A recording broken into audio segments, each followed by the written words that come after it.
દોસ્તો, રાજનીતિ સમાજથી જ હાલે છે. રાજનીતિ ચલાવવા વાળા લોકો છે એ સમાજમાંથી આવે છે.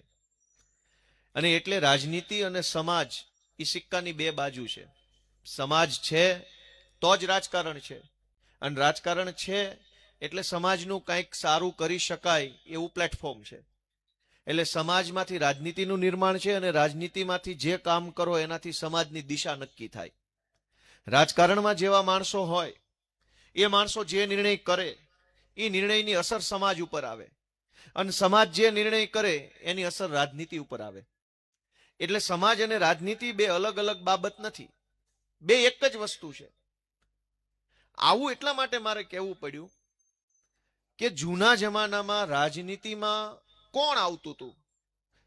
જૂના જમાનામાં રાજનીતિમાં જે સમાજનો આગેવાન હોય, આબરૂદાર માણસ હોય, સમાજનો હોકારો કહી શકાય એવો ધરખમ પીઠ માણસ હોય, એ જ રાજનીતિમાં આવતો હતો. ગામ એને જ મત આપતું હતું ને એ જ નેતા બનતા હતા.